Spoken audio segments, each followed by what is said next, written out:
So this is a video on doing the Trio Autopilot roll servo. This mounts up front underneath where the pedals are. You have an access panel. I've pulled the panel off and I've done some of the pre-work on this just to make it easier to put the video together. So on the Trio you have your servo is right here, and then you have the two brackets, and on the thing here it does say forward, so forward be facing the front of the airplane that way. I went ahead and put the screws in and attached them with the washers underneath with lock washers. With Loctite. You can get your Loctite from anywhere, but you install these 4 bolts in with Loctite. You put those together now so it's easier to line all this up. And then what you want to do is we're going to go up here to the front with this bracket, and it goes up underneath there. And if you see, we're right at the edge where the yellow bracket ends and the outer edge of the side of the airplane is, not touching the wheel well. And so what you do is get it like this.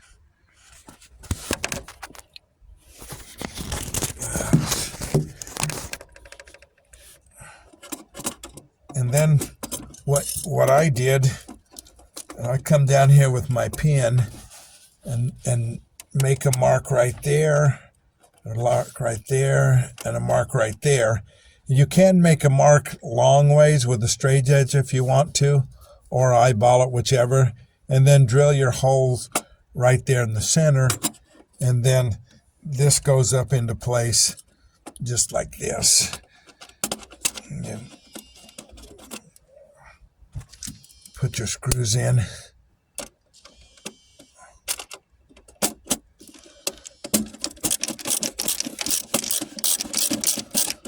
Obviously, like I said, I pre-drilled this so that it would go in, but I want you to be able to see what it looks like when it goes in and how it attaches.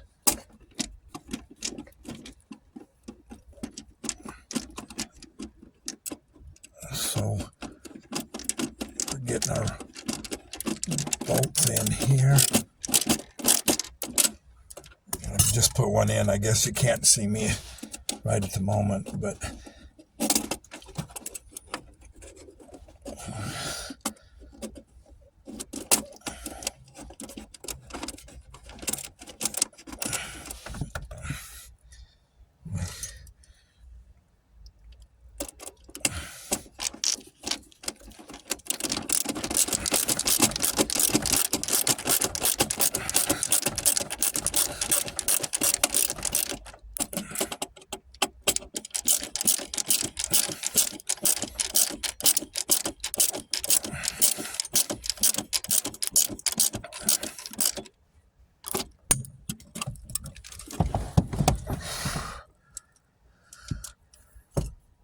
you can't see me actually putting the last one in because I can't move the camera, but all I'm doing right now is just tightening up the very last screw going in there.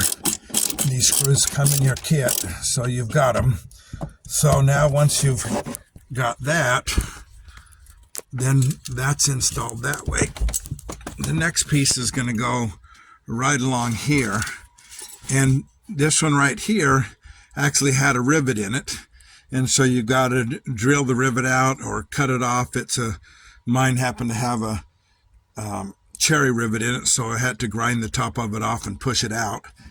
And then you'll take this piece and put it in there like that, and it goes right over up against this edge right here, and that will line up the holes right there. Now, again, I said I've already pre-drilled mine. You would get it at this point. You wouldn't have any holes in it, and you would go ahead and drill all 3 holes. This one you're going to drill down all the way through. This one you'll just drill and stop because you got a nut plate on the other side of it, and this one has a nut plate on the other side. So at that point, you'd go ahead and install your screws there.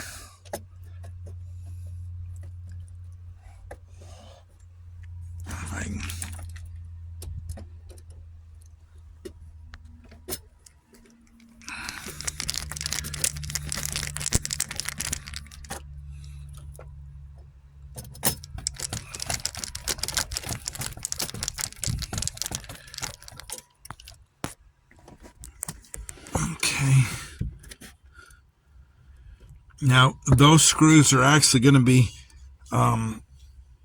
used by your flooring when you put your floor back on, so we just make sure that they're there. So at this point, those screws are going to go in.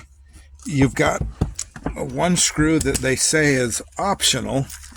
That one is going to go in this hole right here, and that one is a countersunk screw because the floor is going to come on it. So you're going to put that one in, put the nut on the underneath side, and that's going to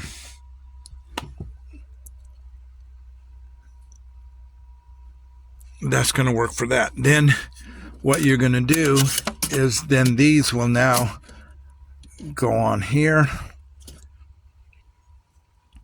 You'll put your screws in there.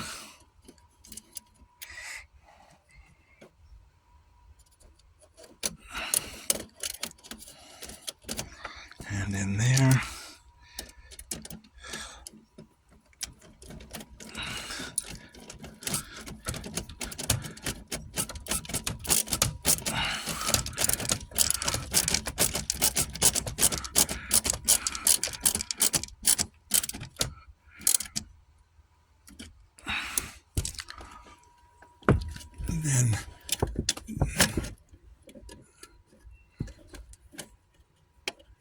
Then you'll go ahead and line your screws should be lined up there. Go ahead and put your screws in there, and it'll be done.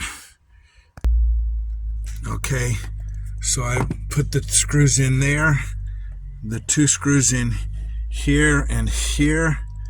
Now these, I don't have anything in them because they're going to take number 6 when I put the plate on, but I do have this countersunk one in here.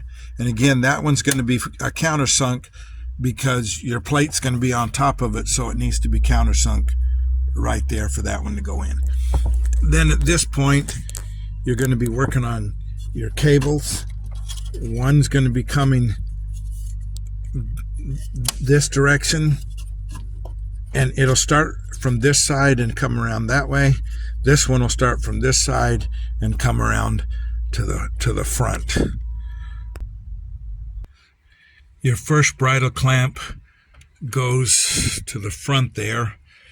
I'm not going to tell you there's any easy way to get your hands down in there and get the clamp on, but you want to get it on and get it snug and have it just tight enough that it still moves on the cable. We're not going to tighten it up yet.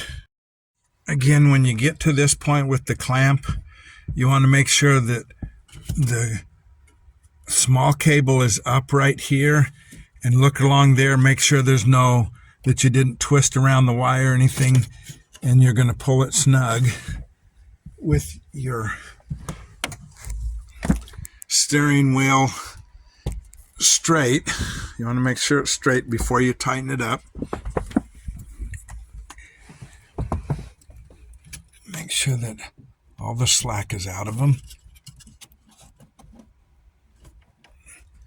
They have a thing to be able to say pull a certain amount of tension. Not sure how you'd get it in there, but that's got this one on. At this point, I've got my second cable clamp on, the first one up there. Pull them and make them so that they move, but you have to pull them a little bit so they don't move too easy, and then pull all the tension out of them to where there's no tension. Your steering wheel is straight, your tension is good. Tighten them up. Once you've tightened those up, then you can pull this pin out right here and you're done. Make sure when you pull the pin that there's no slack in it and that your steering wheels are straight. And that would conclude this portion of installing the servo for the roll servo for the Trio Autopilot. And we still have to hook the electrical up, but that's something you'll be able to figure out.